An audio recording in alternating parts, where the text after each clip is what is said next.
Hello everyone, I'm the Sports Wiz 101, and today I'll be giving you my predictions for week number 11 of the NFL season. So I'll be predicting all of these games set to take place in week number 11. We're coming off of a week where we kind of came back to earth a bit after going 11-2 in week number 9. Instead, we went 7-7 just last week. And here you see all the teams on bye. They include the Jaguars, the Dolphins, the Buccaneers, and the Seahawks. So without any further ado, let's get going. As always, we start with the AFC games. And our first game to look at will pit a couple of teams coming off their bye. It's the New York Jets against the New England Patriots. A couple of teams that would be holding wild cards if the season ended today.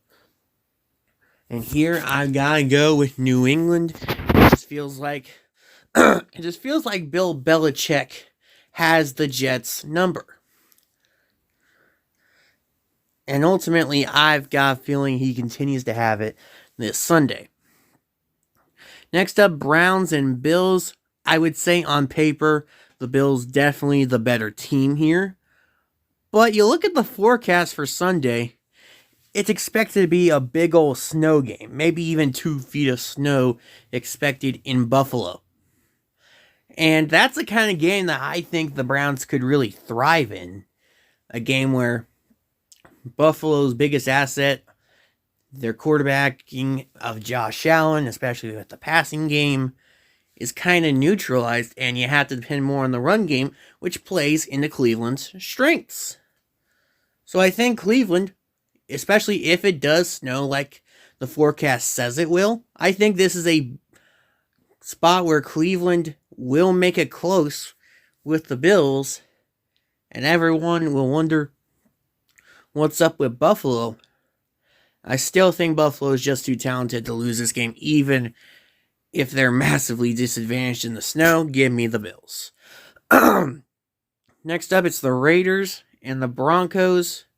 A Sunday late afternoon contest to take place in Denver between two disappointing AFC West teams. And that's just putting it mildly. Here, I look at the Broncos' defense to win this game for them, especially with there being no Darren Waller, no Hunter Renfrow. Give me Denver in that one. Skipping the primetime game, so go to a game now that was originally scheduled in primetime, that being the Bengals and the Steelers.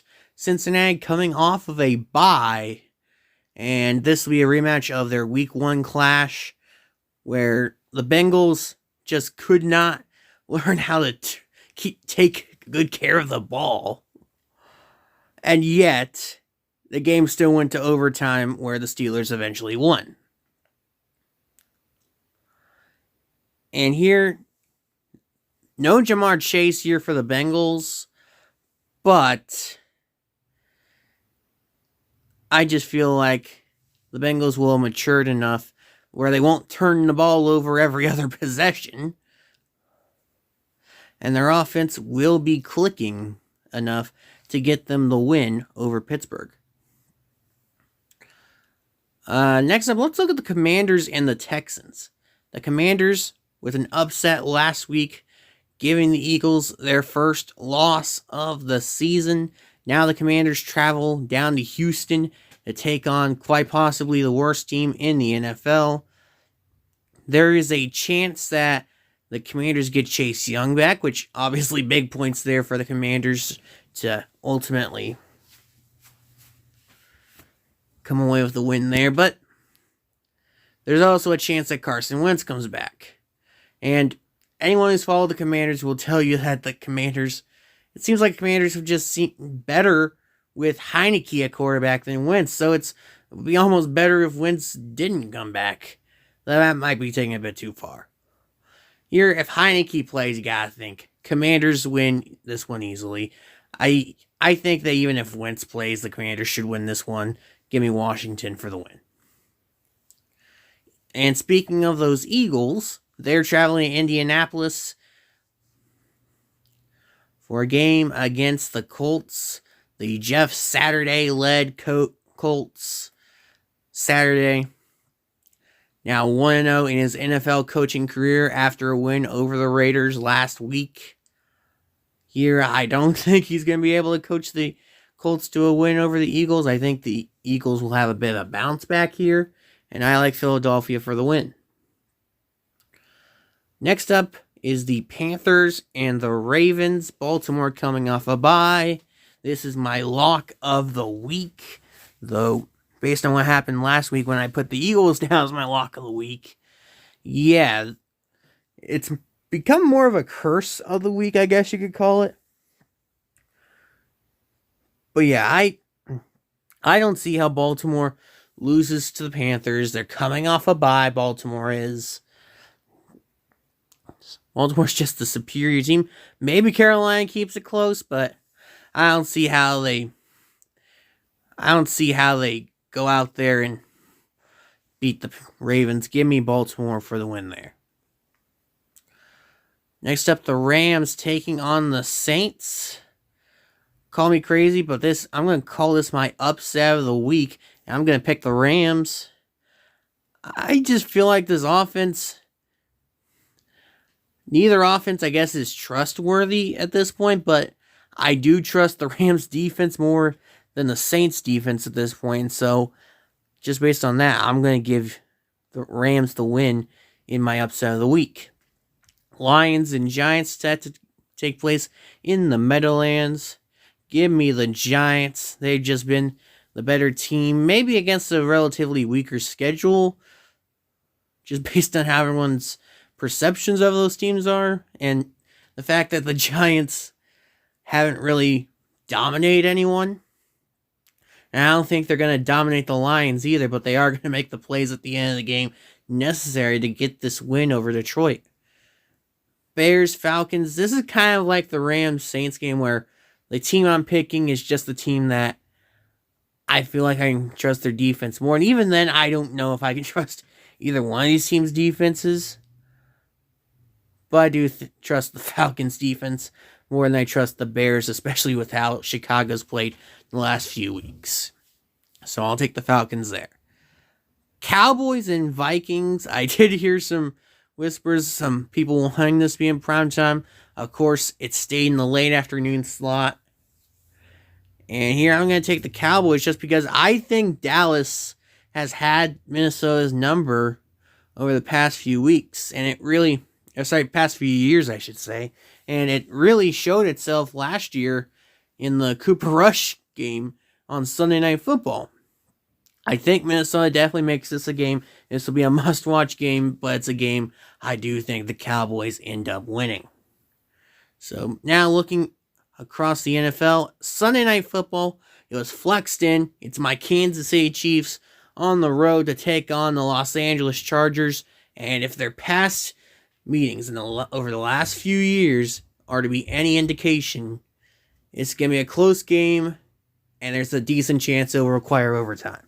I mean, seriously, the last two times the Chiefs and Chargers have met in California, it's gone to overtime where the Chiefs eventually win.